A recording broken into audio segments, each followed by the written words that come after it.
Vidste du, at hvis du vil være en del af dem, der vil blive frelst, skal du gøre dit bedste for at gå i overensstemmelse med Jesus Kristus' evangelium, og altid være klar, da du ikke ved, hvornår din frelser vil vende tilbage.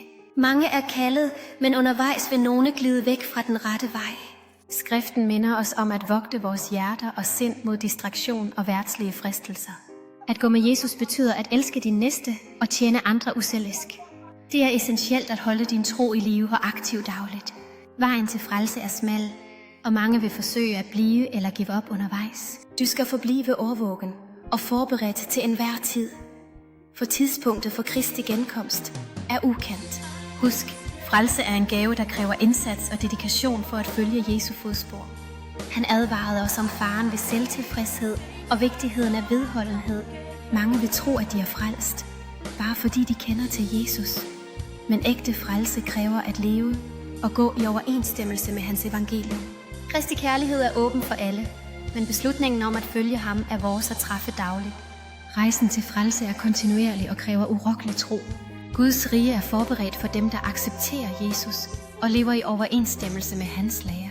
Lad dine handlinger afspejle din tro, og din tro vil blive styrket. Tiden er flygtig, og evigheden er for evigt, så vel klogt at gå på retfærdighedens vej. Husk, mange er kaldet, men få er udvalgt, for kun de trofaste vil komme ind i himmeriget. Lad dit liv være et vidnesbyrd for andre om den kærlighed og sandhed, der findes i Jesus Kristus. Lev hver dag, som om det var din sidste, og forbered dig på den herlige dag for Kristi tilbagevenden. Antag aldrig, at i morgen er garanteret, for frelsens time kan komme uventet. Omfavn Jesu kærlighed og del den frit med andre, så mange også kan finde frelse. Det er derfor, det siges, at meget få vil komme ind af den snævre vej, der fører til frelse. I Lukas 13:23 står der, at nogen spurgte ham, Herre, vil kun få mennesker blive frelst? Han sagde til dem, gør hver en indsats for at komme ind gennem den snævre dør. For mange siger jeg vil prøve at komme ind og vil ikke være i stand til det. Når ejeren af huset rejser sig og lukker døren, vil du stå udenfor og banke på og bede, Herre, åbn døren for os. Men han vil svare, jeg kender dig ikke, og jeg ved ikke, hvor du kommer fra.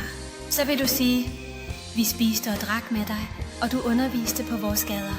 Men han vil svare, jeg kender dig ikke, og jeg ved ikke, hvor du kommer fra. Væk fra mig, alle I ondsindede. Der vil være gråd og tænders knidsel, når I ser Abraham, Isak og Jakob og alle profeterne i Guds rige. Men I selv vil blive kastet ud. Folk vil komme fra øst og vest og nord og syd og tage deres pladser ved festen i Guds rige. Der er faktisk dem, der er sidst, som vil blive de første, og de første, som vil blive de sidste. Spil ikke din tid. Gå med Jesus og lev efter hans lærdomme, så du kan blive frelst. Det betyder at tilgive dem, der har såret dig, og søge tilgivelse, når du fejler. Den snævre port symboliserer det disciplinerede og engagerede liv, der fører til evigt liv. De, der hører Jesu kald, vil finde glæde og fred i Guds rige. Men de, der ignorerer advarslen og driver væk, vil finde sig selv udenfor, bankende, men ikke tilladt ind. Forbliv vågen, for i et hvert øjeblik kan frelseren vende tilbage for at samle sine trofaste.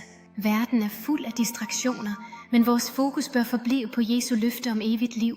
Vi er kaldet til at være overvågne vagter, der advarer andre om den snævre vej og vigtigheden af frelse. Intet i denne verden er mere værdifuldt end frelsen af din sjæl. Løftet om frelse er til dem, der flittigt søger ham og følger hans lære. Forbliv ydmyg og angrende, altid parat til at modtage Guds barmhjertighed og nåde. Historien om den rige mand og Lazarus lærer os, at evigt liv afhænger af vores valg her på jorden. Vælg at gå i lyset, og dine skridt vil føre dig til evigt liv. Den snævre vej er udfordrende, men belønningen af evigt liv gør enhver indsats værdifuld.